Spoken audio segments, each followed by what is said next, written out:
entremos en materia. El presidente López Obrador hoy cumplió la promesa de que la secretaria de Gobernación y el subsecretario en Derechos Humanos acudieran a informar sobre qué avances tienen en los casos que se han presentado, pero más allá, uno de los temas que también hemos planteado mucho nosotros es presos que no tienen sentencia. El problema es amplio y quiero, antes de que veamos cuál es la propuesta que presentó la secretaria de Gobernación, Olga Sánchez Cordero, quiero puntualizar algunas cosas. Uno, creo que es una muy buena propuesta, creo que avanzamos en materia de justicia y que muchos presos que no tienen sentencia, justamente no tienen sentencia porque ellos han estado buscando o unos su libertad bajo la inocencia, probar que son inocentes, y otros porque simple y llanamente los tienen en una congeladora, ¿no? Los tienen sin sentencia en una congeladora. Es una manera bastante cruel de la justicia, de pues no tengo elementos para probar, pero pues no tengo elementos tampoco para decir que no, mejor pues ahí te dejo, cuando legalmente solamente podrían estar presos sin sentencia 2 años, ¿no? Teóricamente, entre que el proceso se alarga, se acorta, si esto se extiende, o sea, por muy extendido que sea el proceso, la prisión preventiva no debe de llegar a ser más de 10, o sea, no puede llegar a 10 años.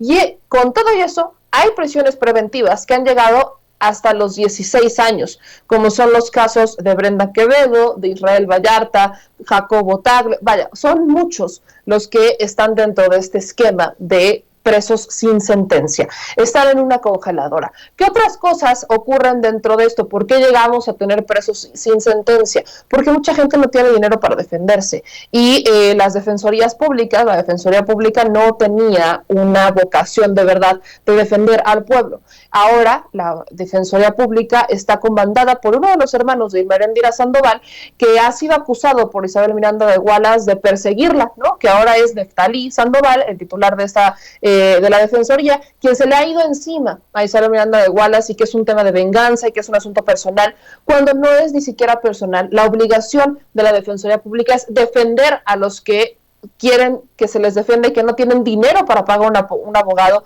Es la obligación de los defensores públicos y es un derecho que se le tiene que otorgar a cualquier persona que esté bajo un proceso judicial.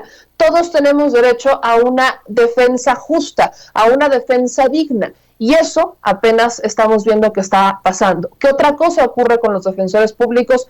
Que a veces no, más bien no a veces, son muchos casos para muy pocos defensores públicos. Entonces tienen una sobrecarga de casos los defensores públicos y, a ver, si estás hablando que tienes 16 años con un caso y lo tienes que defender, ¿cómo le haces?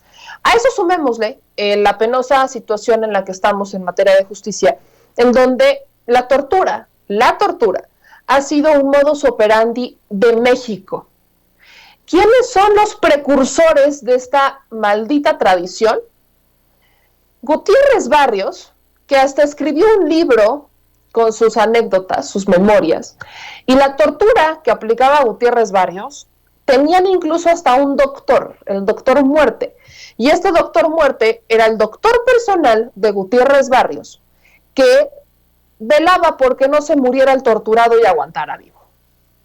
Y que no se diera, y las torturas son justamente las que aplicaba Gutiérrez Barrios, eran tales para que no hubiera ningún tipo de señal de tortura.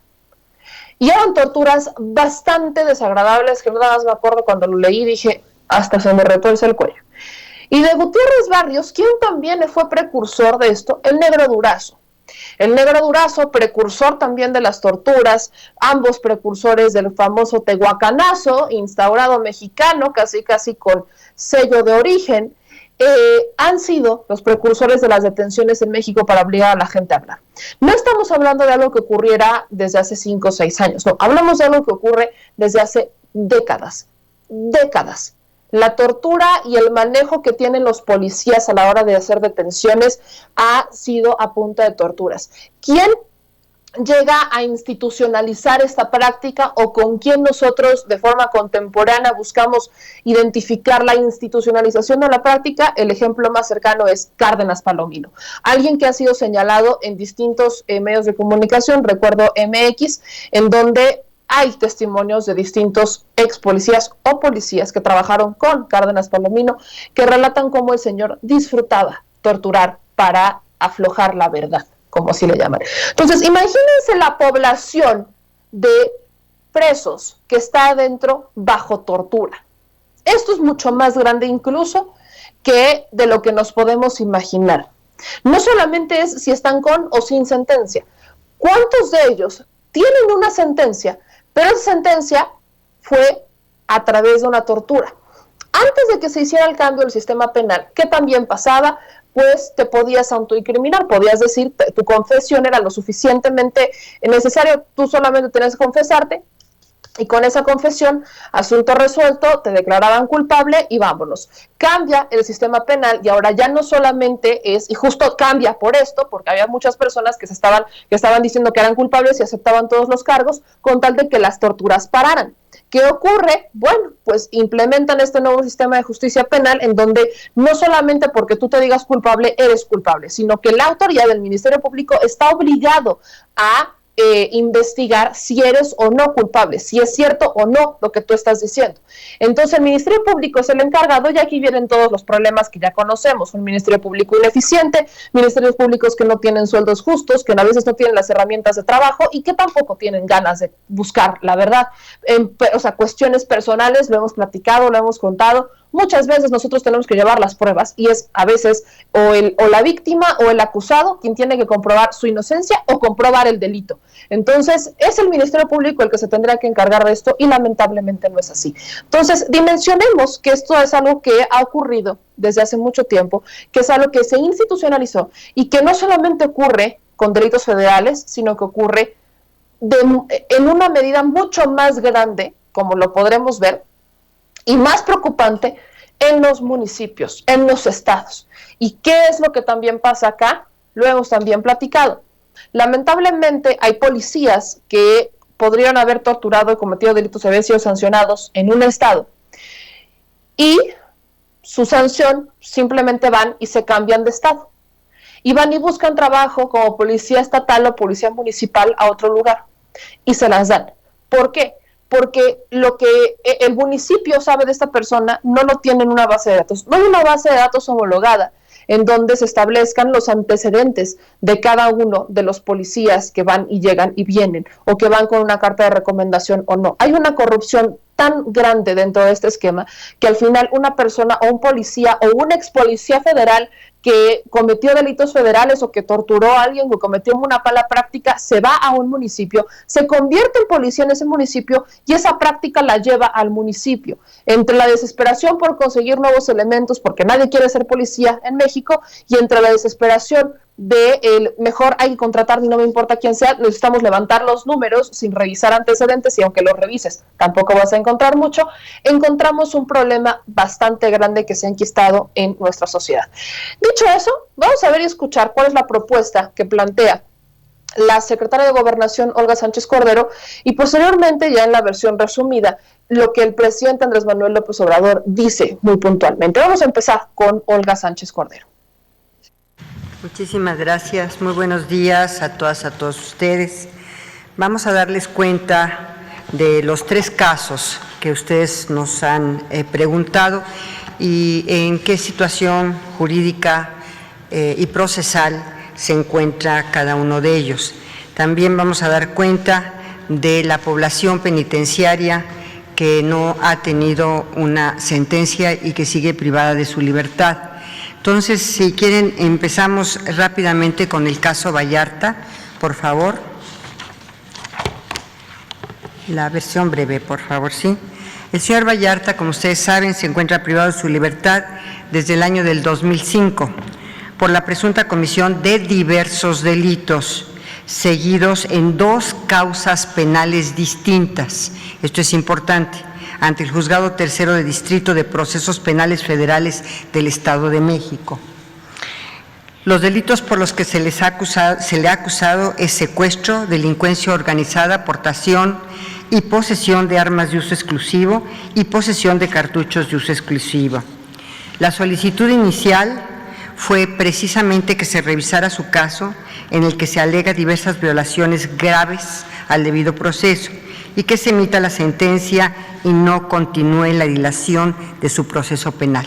Esto es lo que estamos abocados desde la Secretaría de Gobernación en la Unidad de Fortalecimiento al Sistema de Justicia. En la atención brindada, el caso ha sido revisado desde septiembre del 2019 por instrucciones del señor presidente, en coordinación con el propio señor Vallarta, sus familiares y abogados. Se le han propuesto diversas alternativas que pudieran hacerse valer en el proceso judicial para agilizar la emisión de la sentencia. Y la conclusión sería que el señor Vallarta y su defensa no han aceptado algunas de las estrategias planteadas por la Secretaría de Gobernación consistentes en promover el incidente de libertad por desvanecimiento de datos. Esto sería únicamente, esta estrategia lo beneficiaría para una de las 2 causas penales que tienen acumuladas, de tal suerte que si es esta estrategia, se le aplicara el precedente Cassés, es previsible, muy probable, que sea absuelto en dicho asunto. Sin embargo, continúa una causa penal pendiente. El 19 de julio, apenas hace unos días, la defensa... Ahora, esta parte es importante porque hay que precisar la información. Si bien Israel Vallarta podría quedar libre por tortura, porque se acredite este protocolo de Estambul, que es el que acredita y es algo que menciona Olga Sánchez Cordero, lo que también pasa es que solo aplicaría para una de las 2 causas penales. Y eso no garantiza, o sea, la propuesta que hace la Secretaría de Gobernación, corrijo, solamente lo dejaría libre por una de las 2 causas penales, no por la otra. Entonces él todavía tendría este pendiente por la segunda causa penal. ¿Qué es lo que pasa? Y lo comentamos acá, Israel Vallarta no quiere salir libre por desvanecimiento de datos, él quiere salir libre por ser inocente. Entonces, la pregunta que yo me hago en toda esta propuesta que hace la Secretaría de Gobernación y el decreto que va a firmar el presidente es muy clara. Si nos dejan salir en libertad por tortura, evidentemente nadie está diciendo que sean inocentes, eso es cierto, solamente están diciendo que salieron libres por tortura. Lamentablemente, judicialmente y jurídicamente, aunque salgas por tortura, no quiere decir que seas inocente. A nosotros, en nuestra lógica, dices, a ver, si te torturaron para que fueras culpable, para que te metieran en todo este embrollo, para que al final tú dieras una confesión, lo lógico es pensar que eres inocente. A todos nos queda claro ese escenario, pero jurídicamente una cosa es una y otra cosa es otra. Entonces, jurídicamente la pregunta en toda esta propuesta es, aquellos que salgan libres por tortura, o que salgan libres bajo estas condiciones de haber estado en presos sin sentencia por más de 10 años, ¿podrán seguir luchando por comprobar su inocencia fuera de prisión? Esa es la pregunta, y quizás aquí tendría que ver cuál es el mecanismo, porque hay muchas personas, y esto es cierto, que no solamente quieren quedar en libertad, sino que quieren limpiar su nombre. Ahorita vamos a adelantarle, mi Ceci, a la explicación de Olga Sánchez Cordero más adelante, pero vamos a poner el video del presidente López Obrador.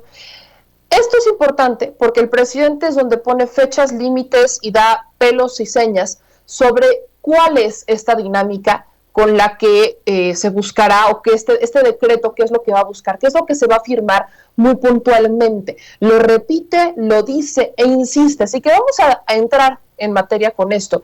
¿Qué es lo que dice el presidente? Esta firma del decreto para liberar a los presos torturados, que son no solamente sin sentencia, también entran adultos mayores y además entran los torturados. Escuchamos. Bueno, pues es importante apuntar 2 cosas. Primero, que con la Cuarta Transformación, la Secretaría de Gobernación tiene un nuevo rol, una nueva función.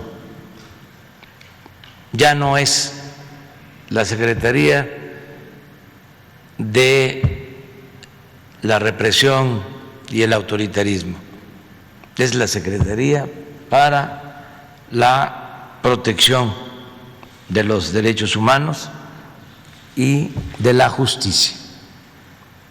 Eso es muy importante. Para los jóvenes que conozcan la historia la terrible historia de lo que fue la Secretaría de Gobernación. Desde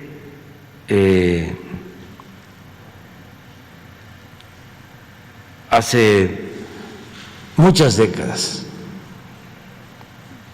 el papel que jugó la Secretaría de Gobernación. Era la Secretaría del Castigo, era la Secretaría de la Represión,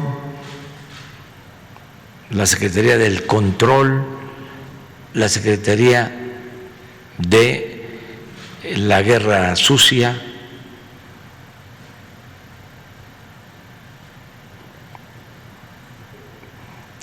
Eso se terminó. Y lo segundo es aclarar, para que no haya duda, son 4 decisiones que se van a establecer en un decreto presidencial. Primero, que sentenciados del Fuero Federal, mejor dicho, no sentenciados del Fuero Federal, con más de 10 años, sin sentencia, que no hayan cometido delitos graves, van a ser liberados. Lo repito, internos en las cárceles federales del Fuero Federal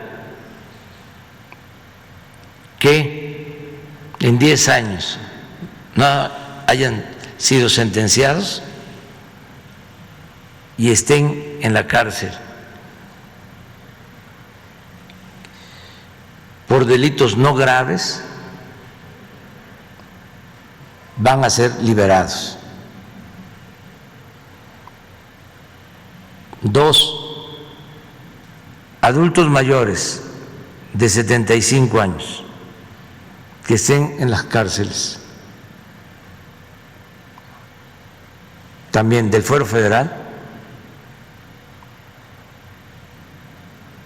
que no hayan cometido delitos graves, delitos de sangre, van a ser liberados. 3,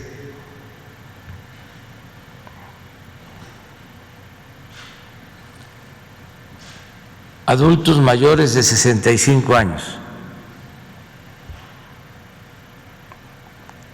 con enfermedades crónicas que estén en la cárcel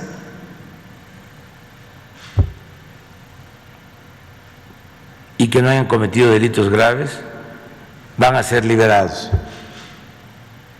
En este caso y en todos se va a seguir un procedimiento simplificado.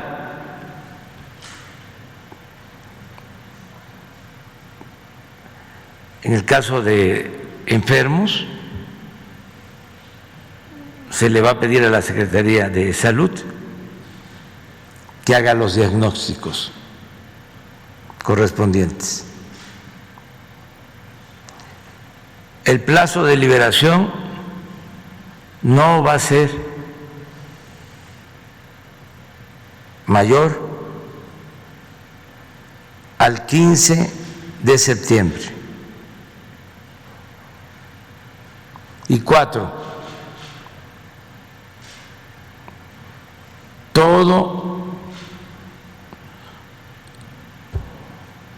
interno en cárceles federales que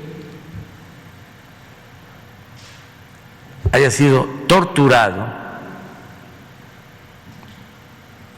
y se compruebe mediante el protocolo de Estambul va a ser liberado.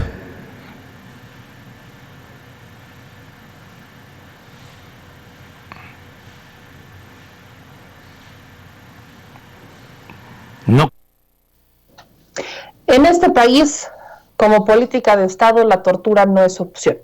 Es el punto. Y